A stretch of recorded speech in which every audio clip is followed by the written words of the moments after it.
ओम ह्रीं अरहं अणमो जिनाणं अणमो सिद्धारं सिद्धि स्तुति उज्ज्वल आचार्य प्रबल पद्मनंदी देव। अब उन सिद्धों की आकार पर चर्चा करते हैं। उन सिद्धों का आकार कैसा है? हम सभी ने अपने मंदिरों में प्रायः कर एक प्रतिमा देखी होगी, जो प्रतिमा किसी पीतल या किसी भी धातु में किसी पुरुष की आकृति उकरी हुई दिखाई देती है। वास्तविकता में वह सिद्ध प्रतिमा नहीं है, अपितु सिद्ध का आकार है। मात्र सिद्धों को दर्शाने वाली एक उदाहरण पंडित जी साहब श्री आसाधर जी ने जो उदाहरण के लिए प्रयुक्त की थी, उसे हम लोगों ने या पूर्वजों ने हमारे उसी मंदिरों में प्रतिष्ठित करके उस रूप में विराजमान कर दिया कि ऐसे भी एक हमारे भगवान होते हैं जिनका कोई बाह्य में आकार नहीं होता।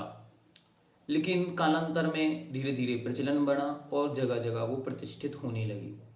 वास्तविकता में उसके न संस्कार होते हैं, ना ही वो प्रतिष्ठित होती है, क्योंकि संस्कार के लिए अंकन्यास जरूरी है और अंकन्यास नहीं होने के कारण वह प्रतिष्ठित नहीं होती। सूर्य मंत्र आदि का भी उसमें प्रयोग नहीं हो सकता, इसलिए वो मात्र केवल पहचान के लिए है, वह प्रतिमा नहीं है। बहुत अच्छी तरह ध्यान में रखना। प्रसिद्ध प्रतिमा कैसे होती है? तो जैसी अरिहंत की प्रतिमा होती है, सेम वैसे ही सिद्ध प्रतिमा होती है। अंतर बस इतना होता है कि अरिहंत प्रतिमा में अरिहंत भगवान के केशों का विन्यास होता है, नख नाखून बने हुए होते हैं और श्रीवत्स का चिन्ह होता है और अष्ट प्रातिहार की रचना होती है। लेकिन जो सिद्ध प्रतिमा होती है उसमें बाल एकदम प्लेन होते हैं और नाखून एकदम प्लेन, यहाँ पे नाखून के स्थान पर प्लेन होता है, श्रीवत्स का चिन्ह नहीं होता और अष्ट महाप्रातिहार नहीं होते। उसे कहते हैं सिद्ध प्रतिमा। ऐसी सिद्ध प्रतिमा अभी में जयपुर के पास, जयपुर और किशनगढ़ के बीच में एक नगर है दूदू, वहाँ पर जिनालय में वह अच्छी तरह विराजमान है। जो छावड़ा जी का जिनालय है उसमें सिद्धाकृति सिद्धालय के ऊपर वे भगवान विराजमान है। तो आप चाहें तो वो प्रतिमा देख सकते हैं और आप सबका नियोग रहा तो वहाँ की फोटो मंगाकर हम आप सबको दिखा सकते हैं। ठीक है, आइए आगे चलते हैं। हाँ, बहुत सारे स्थानों पर हैं। बसंती जी कह रही हैं कि विजयनगर में भी है। विजयनगर जो अजमेर के पास में है, वहां पर भी ऐसी प्रतिमा उपलब्ध है। आगे देखते हैं। श्लोक नंबर 5, 490, पेज नंबर 201। सिद्ध जीव अपने ज्ञान के प्रमाण हैं। कितने हैं? ज्ञान प्रमाण। और वह ज्ञान ज्ञेय, ज्ञान का विषय के प्रमाण कहा है। और वह ज्ञान कितना है? सो जहाँ जहाँ ज्ञेय है वहाँ वहाँ ज्ञान है। मतलब तीनों लोक प्रमाण हैं। वह ज्ञेय भी लोक एवं अलोक स्वरूप है। इसी से आत्मा सर्वव्याप कहा जाता है, इसलिए उनका आत्मा सर्वलोक में व्याप्त है। सर्वलोक ही क्या, अलोक में भी व्याप्त है। क्यों? क्योंकि उनका ज्ञान तो अलोक को भी जानता है। तो लोक अलोक में उनकी आत्मा व्याप्त है, ऐसा जानना चाहिए। बहुत अच्छी तरह ध्यान रखना कि यद्यपि वे स्थित तो सिद्धालय में ही है, फिर भी सर्वव्यापक क्यों कहे जा रहे हैं? ये सर्वव्यापक क्यों कहे जा रहे हैं? क्योंकि वे ज्ञान के प्रमाण हैं और उनका ज्ञान सर्वलोक को जानता है। अलोक सहित सलोकानाम त्रिलोकानाम, अलोक सहित तीनों लोकों को उनका ज्ञान जानता है, इसलिए वे सर्वव्यापी कहे जाते हैं।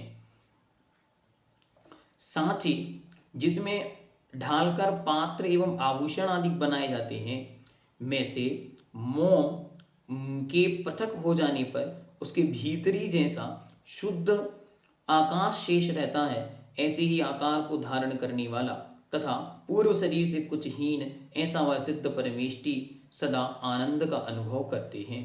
कैसा है उनका आकार? तो जैसे कोई प्रतिमा बनानी है, आपके यहाँ जो धातु की प्रतिमा होती है, अष्ट धातु की जो प्रतिमाएं होती हैं, उनको बनाने के लिए क्या करते हैं? एक सांचे के अंदर उनको रखा जाता है, सांचे के अंदर उनको ढाला जाता है। जैसे आप लोग लड्डू बनाते हैं, मोदक बनाते हैं, मगध का लड्डू बनाते हैं, तो जो बीच का जो आकार है उस लड्डू के, जो सांचा है, उस सांचे के बीच में जो आकार है बस वैसी ही उन सिद्ध भगवान की आकृति है। कैसी है? पूर्व शरीर के जैसी।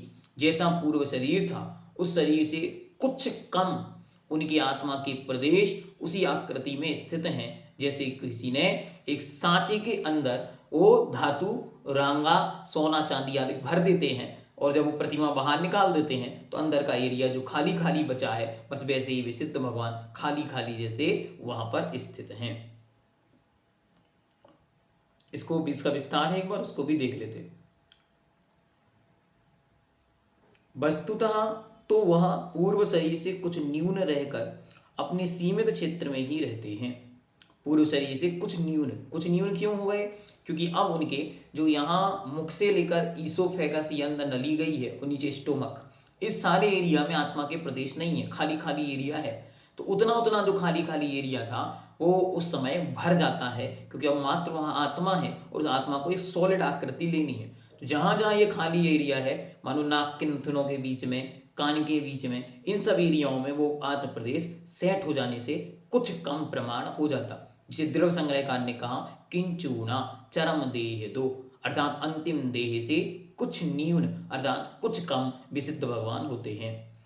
पूर्व शरीर से कुछ न्यून रहने का कारण है कि शरीर के अंग उपांगभूत जो नासिका छिद्र आदि होते हैं वहाँ आत्म प्रदेशों का अभाव रहता है। यहाँ मुख के बीच में, ईसोफेगस से पूरा स्टोमक तक और स्टोमक एरिया में बहुत सारा एरिया खाली खाली है।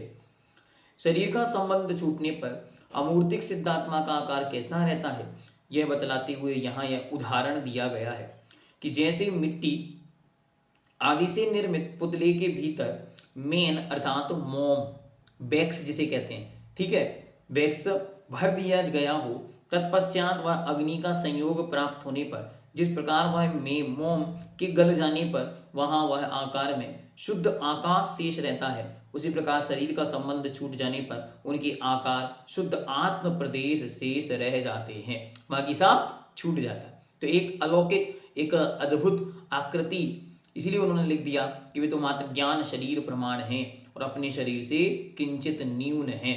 अब भैया जी कोई उदाहरण बताइए, तो सिद्धों का कोई उदाहरण नहीं होता। कल भी इस विषय में कहा था कि सिद्ध तो सिद्धों जैसे होते हैं। बस इतना जानना कि हमारे ही शरीर के समान उनका एक ज्ञान शरीर है, मतलब आत्मा ही उतने प्रदेश रूप में, घन रूप में ये एकदम से घनिष्ठ होकर वहाँ स्थित हो गई है। श्लोक नंबर 6। सिद्धों के, अब बतलाते हैं कि सिद्धों के किस कर्म के अभाव में कौन सा गुण प्रकट हुआ। सिद्धों की दर्शनावरण कर्म के क्षय से उत्कृष्ट दर्शन अर्थात केवल दर्शन हुआ। ज्ञानावरण के क्षय से उत्कृष्ट केवल ज्ञान हुआ। मोहिनी कर्म के क्षय से अनंत सुख हुआ। अंतराय कर्म के क्षय से अनंत वीर्य हुआ। फिर नाम कर्म के क्षय से उनके गोत्र, नाम कर्म के क्षय से उनके मूर्ति का अभाव होके अमूर्तत्व अर्थात सूक्ष्मत्व हुआ। जो नाम कर्म के निमित्त से छोटे छोटे आकृति रूप मूर्ति बनती थी, छोटे बड़े रूप, वह समाप्त होकर सूक्ष्मत्वपना आ गया। आयु के नष्ट होने से जन्म मरण का अभाव होकर अवगाहनत्व आ गया। और गोत्र कर्म के छीन होने पर उच्च एवं नीच गोत्र का अभाव होकर अग्रु लघुत्व आ गया। अग्रु लघुत्व मतलब अब भारीपन, हल्कापन सब समाप्त हो गया। तथा वेदिनी कर्म के नष्ट हो जाने से इंद्रिय जन्य सुख दुख का अभाव होकर अभ्यावादित्व गुण प्रकट हो गया और अब उनके किसी भी रूप में सुख में बाधा उत्पन्न करने वाला कोई भी तत्व वहां मौजूद नहीं रहा। ऐसे आठों कर्म के क्षय होने पर 8 गुण उनके प्रकट हो गए। श्लोक नंबर 7।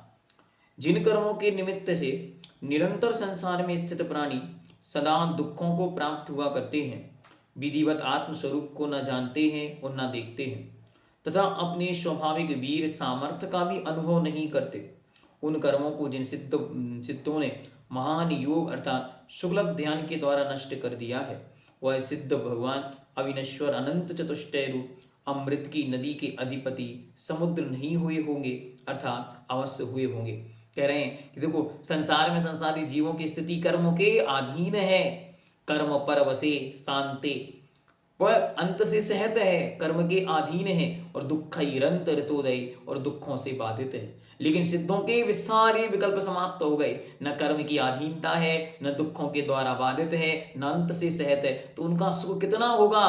तो कह रहे हैं वे तो ऐसे लगते होंगे जैसे संपूर्ण नदियां किसी सागर में जाकर मिल रही हो, ऐसी वे नदियों के अधिपति समुद्र के समान अनंत सुख के सागर हो गए हैं। स्वाभाविक सामर्थ्य उत्पन्न हो गया।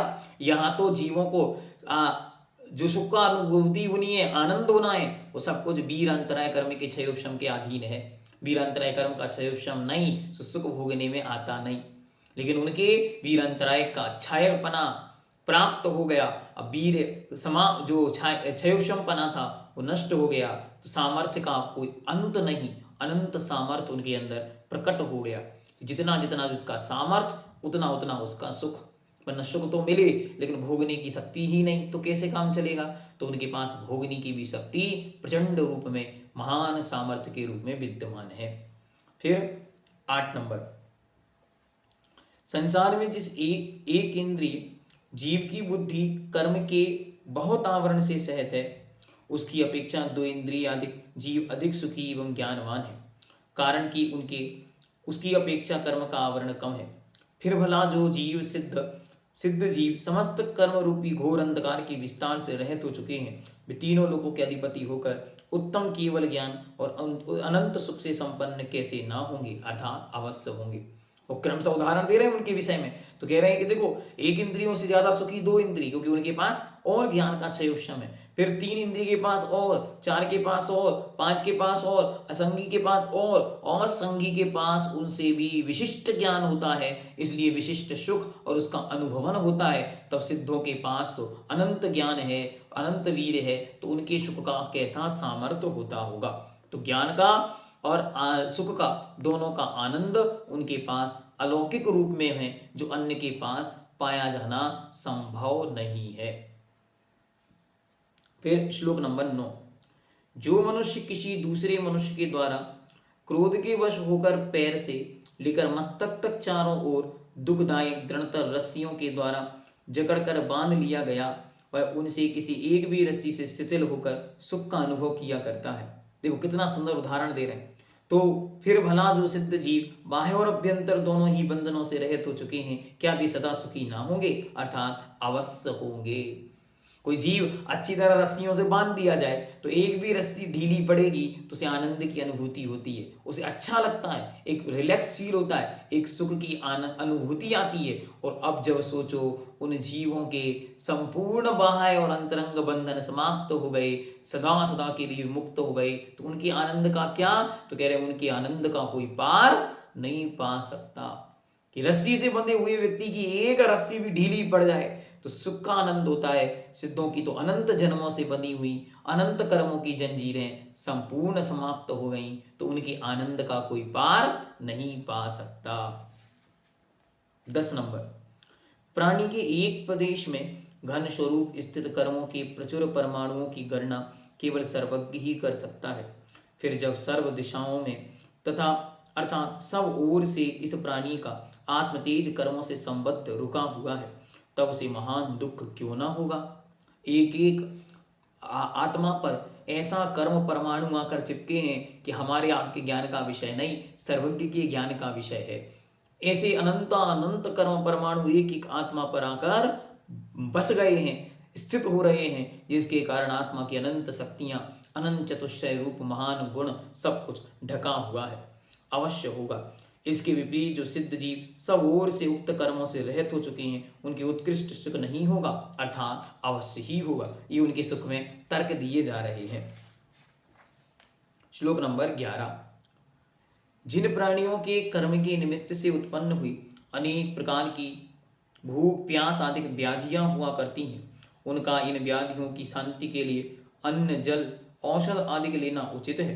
किंतु जिन सिद्ध जीवों के न कर्म है और न इसलिए तज्जन्य व्याधियां भी हैं, उनको उन अन्न आदि वस्तुओं से क्या प्रयोजन? अर्थात उनको इससे कुछ भी प्रयोजन नहीं रहा। वे तो निश्चय से अविनाशक आत्म मात्र जन्य अतीन्द्रिय सुख रूपी अमृत के समुद्र में मग्न रहकर सदा ही तृप्त रहते हैं। जिनकी कोई व्याधियां हो रोग हो, भूख हो, प्यास हो, उनको समस्याएं हो, सिद्धों को ये कुछ भी नहीं होती, क्योंकि न कर्म है न तज्जन्य व्याधियां हैं। कर्म से ही व्याधि है, कर्म से ही रोग है। जब कर्म ही नहीं तो रोग का कोई काम नहीं। श्लोक नंबर 12। जिस प्रकार बत्ती दीपक की सेवा करके उसके पद को प्राप्त कर देती है, अर्थात दीपक स्वरूप परिणमन कर जाती है, उसी प्रकार अत्यंत निर्मल ज्ञान रूप असाधारण मूर्ति स्वरूप सिद्ध ज्योति की आराधना करके योगी भी स्वयं उसी के स्थिर पद अर्थात सिद्ध पद को प्राप्त कर लेता है। क्या सुंदर सुंदर उदाहरण ला के दे रहे हैं। कह रहे हैं कि एक दीपक में जो बाती है वो जलते जलते स्वयं दीपक हो जाती है। ऐसे ही एक योगी ध्यान करने वाला, सिद्धों की भक्ति में मग्न रहने वाला, सिद्धों का निरंतर ध्यान करने वाला योगी स्वयं एक दिन सिद्ध हो जाता है। इतना वह सिद्धों में मग्न हो जाता है जैसे दीपक में बाती जो जलते जलते स्वयं एक दिन दीपक हो जाती है। ऐसे सिद्धों का नाम जपते जपते आत्मा एक दिन स्वयं सिद्ध हो जाती है। अथवा वह सम्यक ज्ञान के द्वारा विकल्प समूह से रहित होता हुआ सिद्ध स्वरूप को प्राप्त होकर ऐसा हो जाता है कि तीनों लोक के चूड़ामणि रत्न के समान उसको देवता भी नमस्कार करते हैं। देव विनुतस् त्रैलोक्य चूड़ामणि। अच्छी तरह पढ़ो, देवताओं की आराधना का मन करे, विकल्प आए तो इन पंक्तियों को पढ़ के उस विकल्प को शांत किया करो कि जब वह आत्मा सिद्धों का परम ध्यान करके स्वयं सिद्ध स्वरूप को प्राप्त होती है तो देवता पियतम नमन संति जस्य धम्मो सयामनो। आगे 13 नंबर। जो सिद्ध ज्योति है वह कैसी है? सूक्ष्म भी है, स्थूल भी है, शून्य भी है, परिपूर्ण भी है, उत्पाद विनाशशील भी है और नित्य भी है, सत्स्वभाव भी है, अभाव रूप भी है, एक भी है, अनेक भी है। ऐसी वह दृढ़ प्रतीति को प्राप्त हुई अमूर्ते चैतन्य सुख रूप सिद्ध ज्योति किसी बिरले ही योगी पुरुष के द्वारा देखी जाती है। कल इस विषय में कहा था कि वह सर्व रूपों में व्याप्त है। सब नयों से अलग अलग कथन करने वाले उसे अलग अलग रूप में कथन करते हैं, लेकिन वो तो जो है सो है वाली स्थिति में वे पहुंच गए। कैसे है उसको एक बार विस्तार से यहां देखते हैं। वह जो सिद्ध ज्योति को परस्पर विरुद्ध प्रतीत होने वाले अनेक धर्मों से संयुक्त बतलाया गया है वह विविक्षा भेद से बतलाया। वहां तक कथन पद्धति है, वे तो सिद्ध सो सिद्ध हैं, उनमें एक रंच मात्र भी अंतर नहीं। चाहे आदिनाथ महास्वामी 500 धनुष वाले हो, चाहे बाहुबली भगवान 525 धनुष वाले हो, और चाहे भगवान वर्धमान महावीर स्वामी 7 हाथ वाले हो, चाहे कोई 3.5 हाथ वाले हो, सब वहां पर समान ही हैं, उनमें कोई भी अंतर है नहीं। एक रंच मात्र भी सिद्धों में न सुख में अंतर है न ही गुणों में अंतर है। फिर ये अंतर किस लिए बतलाया गया? तो कहते हैं मात्र विवक्षा की अपेक्षा कहा। वह सिद्ध ज्योति चूंकि अतीन्द्रिय है, इंद्रियों का विषय नहीं है, अतः उसे सूक्ष्म कहा गया, परंतु उसमें अनंत पदार्थ प्रतिभासित होते हैं, अतः इस अपेक्षा से वह स्थूल भी कही जाती है। जहां सूक्ष्म है वहीं स्थूल भी है। वह पर पुद्गल आदि द्रव्यों के गुणों से रहित होने के कारण शून्य है, उसमें अन्य कोई गुण व्याप्त नहीं है पुद्गल का, इसलिए पुद्गल की अपेक्षा वह शून्य है, तथा अनंत चतुष्टय से संयुक्त होने के कारण वही परिपूर्ण है। पर्यार्थिक नय की अपेक्षा से वह परिणमनशील होने से नित्य, उसमें भी उपाद व्यय ही संयुक्ता, उत्पाद व्यय धौव्य निरंतर चलता चला जा रहा है, सो विनाशशील तथा द्रव्यार्थिक नय की अपेक्षा विकार रहित होने से नित्य भी मानी जाती है। स्वकीय कभी भी नष्ट नहीं होगी। रहिए अनंत काल यथा तथा शिव परिणय, सो अनंत कालों के लिए एक सी हो गई तो नित्यम शुद्धम नित्य हो गई है, और प्रति समय उत्पाद व्यय धौव्य रूप होने से अपनी पुरानी पर्याय को विनाश करके नई पर्याय रूप परिणमन हो रही है।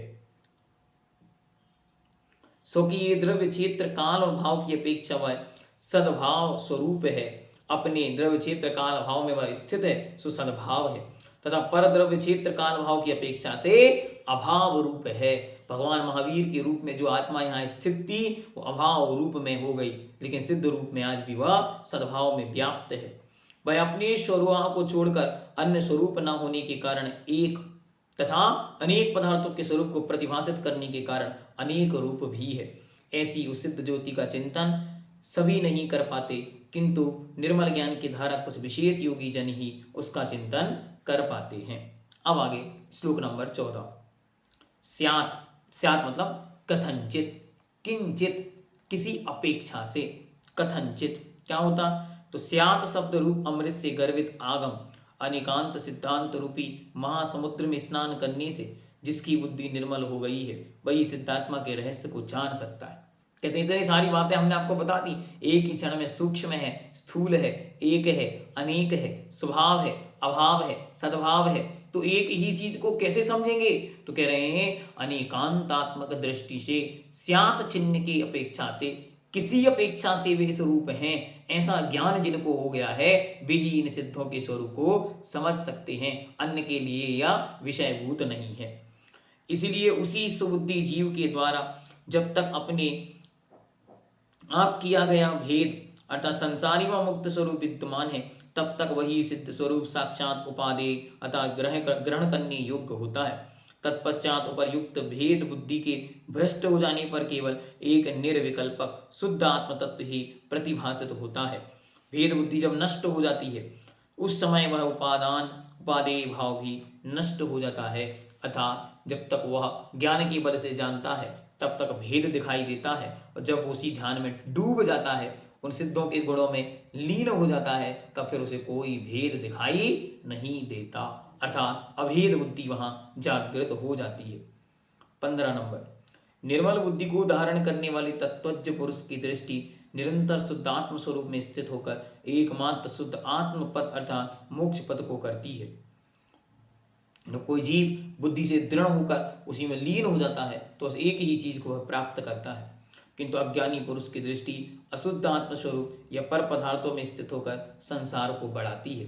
ठीक है, स्वर्ण से निर्मित वस्तु कटक कुंडलादिक स्वर्णमय तथा लोहे से निर्मित वस्तु छुरी आदि लोहेमयी होती हैं। इसलिए मोक्ष जीवों को मोह की से वृद्धि को प्राप्त विकल्प समूह को छोड़कर संसार मार्ग से मोक्ष मार्ग से संचार करना चाहिए। कितना सुंदर उदाहरण है। जो जिसका चिंतन करता है उस रूप हो जाता है। सोने से जब कोई सामग्री बनाई जाएगी तो सोने की ही बनेगी, लोहे से बनाई जाएगी तो लोहे की ही बनेगी। इसलिए हम सबको चाहिए कि संसार का चिंतन ना करके सिद्धों का चिंतन करें तो हम भी एक दिन शुद्ध हो जाएंगे और हम भी सिद्ध हो जाएंगे। श्लोक नंबर 16। जिस प्रकार सुनार तांबा आदि से मिश्रित स्वर्ण को देखकर उसमें से तांबा आदि को अलग करके शुद्ध स्वर्ण को ग्रहण करता है, उसी प्रकार विवेकी पुरुष निर्दोष आगम रूप नेत्र से छह द्रव्यों को देखकर उनमें से निर्मल आत्म तत्व को ग्रहण करता है। कितना अच्छे अच्छे उदाहरण लाके दे रहे हैं। एक सुनार होता है, उसको तांबे के बीच में पड़ा हुआ सोना प्रकट दिखाई देता है, वैसे ही छह द्रव्यों के बीच कोई एक स्पष्ट सुनार किसे दिखता है तो आत्म तत्व की ओर दृष्टि रखता है। क्यों? क्योंकि उसके लिए वही ग्रहण करने योग्य है। जो कोई जीव शास्त्र से रहित होकर उत्कृष्ट आत्म स्वरूप का निश्चय करता है वह मूर्ख उस अंधे के समान है जो अंधा व मन से विवेक से रहित होकर भी रूप का अवलोकन करना चाहता है। कहते हैं कि जो कोई जीव शास्त्र से रहित होकर बिना शास्त्र के अध्ययन के ही आत्मा के स्वरूप को जानना चाहता है वो अंधे के समान है जो आंखों के बिना ही सुंदरता को देखना चाहता है। 17 नंबर, जिसकी बुद्धि है अर्थात छोड़ने योग्य और उपादेय ग्रहण करने योग्य तत्व के ज्ञान से परिपूर्ण है वह भव्य जीव है पदार्थ अर्थात छोड़ने योग्य पदार्थ को छोड़कर ग्रहण करने योग्य पदार्थ उपादेय भूत उत्कृष्ट आत्म तत्व को ही स्वीकार करता है, क्योंकि जिनेन्द्र देव ने उसे ही मुक्ति का बीज बतलाया है। इसके विपरीत जो जीव है और उपादेय तत्व के विषय में स्वतः अथवा पर के उद्देश्य से भ्रम को प्राप्त होता है वह उस आत्म तत्व को स्वीकार नहीं कर पाता, इसलिए उसके लिए वह निर्मल मोक्ष मार्ग दुर्लभ हो जाता है जिसके द्वारा वह उत्कृष्ट मोक्ष पद प्राप्त किया जा सकता है।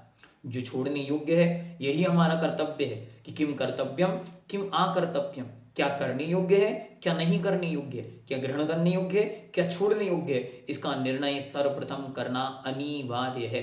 इसके बिना आगे का मार्ग बन नहीं सकता, उसके बिना मोक्ष मार्ग होता ही नहीं है, ऐसा निश्चय करना चाहिए। फिर 18 नंबर, अंगों और उपांगों से सहित बहुत सा भी श्रुत आगम मुक्ति की प्राप्ति का साधन है। जो जीव उसकी अन्य सांसारिक कार्यों के लिए कल्पना करते हैं वे मोक्ष मार्ग से भ्रष्ट होते हैं। परंपरागत द्रव्य शुद्ध का अतिक्रमण करके जो अन्न मार्ग से चिंतन करते हैं उनको तद विषयक महान विचार के होने पर साक्षात समस्त सुख प्राप्त हो जाता है।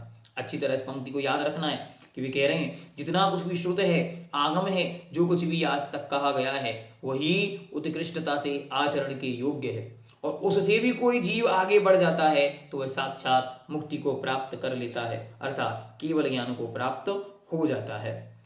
19 नंबर, जो समस्त सुख संपत्ति से सहज और शांति के स्थानभूत ऐसे आत्म तत्व की आराधना के फल को प्राप्त होकर वास्तविक सुख को पा चुके हैं, ऐसे उन मुक्त आत्माओं के विषय में मुझ जैसे अल्पज्ञ ने भक्तिवश जो कुछ थोड़ा सा कथन किया वह अनंत सुख से परिपूर्ण उस मोक्ष रूपी महल के ऊपर आरोहण की इच्छा करने वाले ऐसे मेरे लिए नसैनी के समान हो गए। ये भक्ति मेरे लिए कैसी हो जाए तो एक नसैनी के जैसी हो जाए। जैसे नसैनी मतलब सीढ़ी जो ऊपर की मंजिल तक ले जाती है, ऐसे ये भक्ति मुझे सिद्धालय की ओर ले जाए। आत्यंतिक सुख को प्राप्त करता है, नाश व उत्पाद से युक्त होकर भी निश्चय ध्रुव है, मुमुक्षु जनों के हृदय में एकत्रित होकर निरंतर रहता है, संसार के भार से रहित है, शांत है, सधन आत्म प्रदेश स्वरूप है तथा असाधारण है। जो नए निक्षेप एवं प्रमाण की अपेक्षा से किए जाने वाले विवरणों, कर्ता आदि समस्त कारकों, कारक एवं क्रिया आदि के संबंध अथवा तू व मैं आदि विकल्पों को भी छोड़कर केवल शुद्ध एक ज्ञान स्वरूप तथा समस्त उपाधियों से रहित आत्मा में स्थित होकर सिद्धि को प्राप्त हुआ करते हैं, ऐसे वे अनंत ज्ञानादिक गुणों से समृद्ध सिद्ध सदा जयवंत हो गए। क्या क्या सारे विकल्प जहाँ खत्म हो गए, जहाँ ध्यान ध्याता ध्येय को न विकल्प बच भेदनतः वह संपूर्ण कारक की व्यवस्था सब समाप्त हो गई। कौन कर्ता, कौन कर्म, कौन क्रिया, किसके द्वारा किया गया, किसने किया, किससे किया, सारा संबंध वहाँ समाप्त हो गया। इष्टोपदेश के अंत की भी 40 के बाद की श्लोक याद करो तो इनमें ये पंक्तियां बार बार कही कि वे क्या करते, एकांते संवासम, एकांत में जनितादरा, क्यों कर रहे हैं ये सब, दुक्त्वा विस्मरति दुतम, कुछ याद भी करते हैं, कुछ बोल भी देते हैं, पहले तो बोलना नहीं चाहते, मौन है, कदाचित बोलना पड़े तो बोलकर तुरंत भूल जाते हैं। क्यों भूल जाते हैं, तो क्योंकि उन्हें यहाँ जाना है, उन्हें आत्मा की ओर आना है, इसलिए बाहर के विकल्पों से शून्य हो जाते हैं।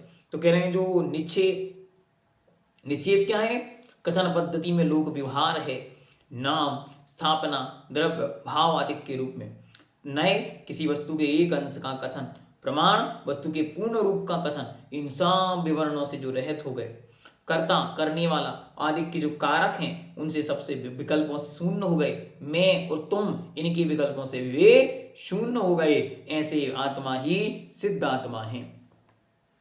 22 नंबर, संसार में जो मूर्ख जन उत्तम अभ्यंतर नेत्र अर्थात ज्ञान से उस समीचीन सिद्धात्मा रूप अद्वितीय तेज को नहीं देखते हैं, वे ही यहाँ स्त्री एवं स्वर्ण आदि वस्तुओं को प्रिय मानते हैं।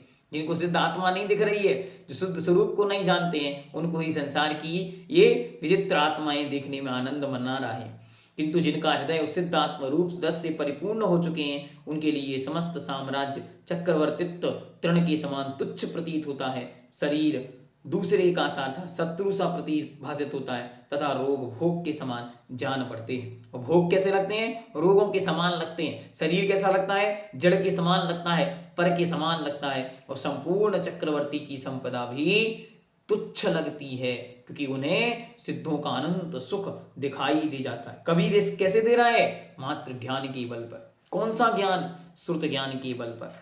प्रत्यक्ष कब होगा, प्रत्यक्ष तो अंत में जाकर होगा, अभी कोई उपाय नहीं, इसलिए जो उपाय है उसी के भूत वे अपना कार्य कर रहे हैं, और कोई उपाय है ही नहीं।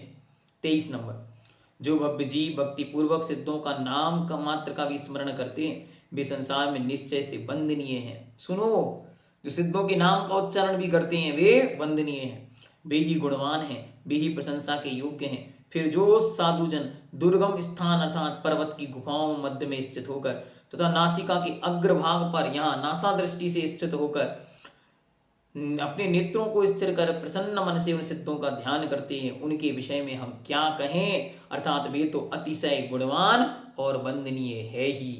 कह रहे हैं कि जो सिद्धों का नाम मात्र लेते हैं उनकी जब हम वंदना करते हैं तो जो सिद्धों का नित्य ध्यान करते हैं उनके विषय में तो हम क्या ही कहें। 24 नंबर, जो भव्य जीव अतिशय विस्तृत ज्ञान रूप अद्वितीय शरीर के धारक सिद्धों परमात्मा के विषय में ज्ञानवान है, वही निश्चय से समस्त विद्वानों में श्रेष्ठ है। जो सिद्धों के स्वरूप को जानते ही वे सर्वश्रेष्ठ विद्वान है। इसलिए आप सब लोग सर्वश्रेष्ठ विद्वान हो गए आज से, क्योंकि आप सब सिद्धों के स्वरूप को अच्छी तरह जान गए। किंतु जो सिद्धात्मक विषय ज्ञान से शून्य रहकर नए न्याय एवं व्याकरण आदि शास्त्रों के जानकार हैं, उनसे वह कुछ भी प्रयोजन नहीं। कारण है कि लक्ष्य के विषय में संबंध को करता है वही बाण कहा जाता है। कितनी सुंदर पंक्ति कि हम हर किसी को बाण नहीं कहते, कहीं भी जाके लग रहा है, नहीं, जो जाकर अपने लक्ष्य को भेदता है वो बाण कहलाता है। ऐसे ही जो व्याकरण न्याय आदि ज्ञान से संसार को तो जानते हैं, शब्दों को तो जानते हैं, लेकिन अपने परम लक्ष्य स्वरूप सिद्धों को नहीं जानते, उनके ज्ञान को हम क्या ज्ञान कहें। इसलिए उनका ज्ञान कोई ज्ञान नहीं है, ज्ञान तो उनका है जो साक्षात सिद्धों को जानता है। 25 नंबर, जिस विवेकी पुरुष ने सम्यक ज्ञान से विभूषित केवल उत्कृष्ट सिद्धात्मा का परिज्ञान प्राप्त कर लिया है, वह बाह्य पदार्थों का विवेचन करने वाले बहुत से शास्त्रों से क्या करता है। और बहुत सारे शास्त्र उसको नहीं चाहिए, उसे एक ही शास्त्र चाहिए, सिद्ध भक्ति, बस। अर्थात उनसे उसे कुछ भी प्रयोजन नहीं रहता।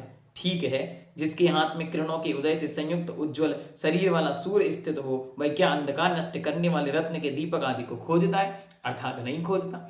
साक्षात सूर्य जिसको मिल जाए तो रत्नों के दीपक लेके घूमेगा? बोले नहीं घूमेगा। ऐसे ही दुनिया के सारे शास्त्र उसके लिए आवश्यक नहीं, क्योंकि उसे तो उत्कृष्ट सिद्धात्मा के स्वरूप की स्थिरता वाली अपनी आत्मा की ज्ञान, अपनी आत्मा की बुद्धि, अपनी आत्म विवेक जागृत हो गया है। 26 नंबर, जो सिद्ध जीव समस्त आत्म प्रदेशों में कर्म बंधन से रहित हो जाने के कारण सब आत्म प्रदेशों में व्याप्त समीचीन दर्शन से सहत हैं, जिनकी समस्त वस्तु समूह को विषय करने वाली ज्ञान ज्योति का प्रसार सर्वत्र हो रहा है, अर्थात जो सर्वज्ञ हो गए हैं, जो सर्वत्र प्रकाशमान शाश्वत अनंत सुख स्वरूप हैं, तथा जो सर्वत्र ही निश्चल और निराकुल हैं, आकुलता से रहते हैं, ऐसे सिद्ध हमें मोक्ष सुख प्रदान करें।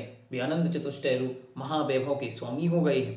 27 नंबर, जो आत्मा रूपी उन्नत भवन प्रसिद्ध बहिरात्मा अधिक भेद रूप खंडों मंजिलों से सहत है, तथा बहुत सी आत्माओं के परिणाम रूप सुंदर सीढ़ियों की शोभा से संयुक्त है, उसमें आत्मा रूपी मित्र के हाथ का आश्रय लेकर यह आत्मा रूपी राजा आनंद रूपी स्त्री से अधिष्ठित पृथ्वी पर चढ़कर मुक्त होता हुआ सदा आनंदित रहता है। एक कल्पना कर रहे हैं, एक भवन है, एक महल है, जहाँ कहीं बहिरात्मा है तो कहीं अंतरात्मा है, कहीं श्रावक है, कहीं आरिका है, कहीं मुनि है, कहीं शुद्धोपयोगी मुनि है, ये सब हमारे खंड हैं, और उन सब में सबसे ऊंचे हैं सिद्ध परमात्मा। वहां तक लेके कौन जाएगा? वो आनंद रूपी मित्र अपना ही आत्मा अपना मित्र बनकर हाथ पकड़कर उन तक ले जाएगा, और अनंत सिद्धों के अनंत आनंद में एक स्त्री स्वरूप जैसे आनंद को भोगने के लिए कोई ऊपर वाले सबसे ऊपर वाले मंजिल में जाके बस गया, ऐसे ही अपनी आत्मा का परम आनंद भोगने के लिए वह एक जीव आत्मा संसार के संपूर्ण विकल्पों से शून्य होकर 3 लोक के अग्रभाग में जाकर सदा सदा के लिए बस गए। 28 नंबर, सिद्धों की जो गति है वही उत्तम गति है, उनका जो सुख है वही उत्तम सुख है, उनका जो ज्ञान है वही उत्तम ज्ञान है, उनका जो दर्शन है वही उत्तम दर्शन है, और जो कुछ भी सिद्धों का है वह सब मुझको प्रिय है। मुझे क्या प्रिय है? जो सिद्धों का है मुझे सब प्रिय है। सिद्धानाम अपरम यदस्ति सकलम तन में प्रियम नेतरम, बस उनका जो है वह हमें प्रिय है, उसके अलावा हमें कुछ भी प्रिय नहीं है। इसको छोड़कर और दूसरा कुछ भी मुझे प्रिय नहीं है।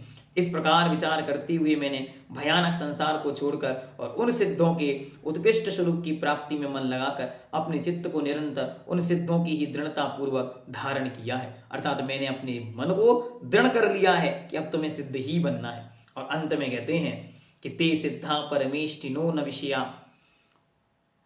वाचा मतस्तान प्रति प्रायो बचमी यदेव यत् खलु नवस्या मा लेखिता तन्नामापि मुदे स्मृतं तत् यतो भक्त्यार्थ वा चालितस् तेषां स्त्रोतमिदं तथापि कृतवा नम्भोजनन्दी मुनि। कहते हैं कि हे सिद्ध परमेष्टि, चूंकि वचनों के विषय नहीं है, अतएव प्राय उनको लक्ष्य करके जो कुछ भी मैंने कहा कह रहा हूँ वह आकाश में चित्र लेखन के समान है। जैसे कोई आकाश में यूं ड्राइंग बना रहा है तो उसकी ड्राइंग किसी को दिखाई नहीं दे रही, लेकिन उसे आनंद आ रहा क्योंकि उसने बना दी है। ऐसे ही भगवान आपके विषय में मैंने जो कुछ कहा वो दुनिया में किसी को सुनाई या दिखाई नहीं दे रहा है, फिर भी मैंने आपके विषय में एक सुंदर ड्राइंग बना दी जिसका नाम सिद्ध स्तुति बन गया। फिर भी चूंकि आपके नाम स्मरण मात्र से आनंद को उत्पन्न करता है, अति भक्तिवश वाचालित बकवादी होकर मैंने पद्मनंदी मुनि ने आपके इस स्तोत्र को किया है। इति सिद्ध स्तुति। इस प्रकार यह सिद्ध स्तुति यहाँ पर पूर्ण हुई। जो अनंतानंत सिद्ध परमेष्टि भगवंतों की जय। सिद्ध चक्र को एक साथ स्मरण करते। ओम ह्रीं अनाहत परक्रमाय सकल कर्म निर्विमुक्ताय श्री सिद्ध चक्राधिपति अष्टगुण समन्विताय षोडश गुण समन्विताय द्वात्रिंशत गुण समन्विताय चतुष्षष्टि गुण समन्विताय अष्टाविंशति शतगुण सहिताय षट्पंचाशत द्विशत गुण सहिताय द्वादश अधिक पंचशत गुण सहिताय चतुर्विंशति अधिक सहस्र गुणाधिपति सकल चिक सिद्ध चक्राधिपति अनंतानंत गुण साम्राज्य मंडिताय सकल सिद्धिभ्यो नमो नमः। जो अनंतानंद सिद्ध परमेष्टि भगवंतों की जय हो, जय हो, जय हो। नमो सिद्धाणम, नमो सिद्धाणम, नमो सिद्धाणम।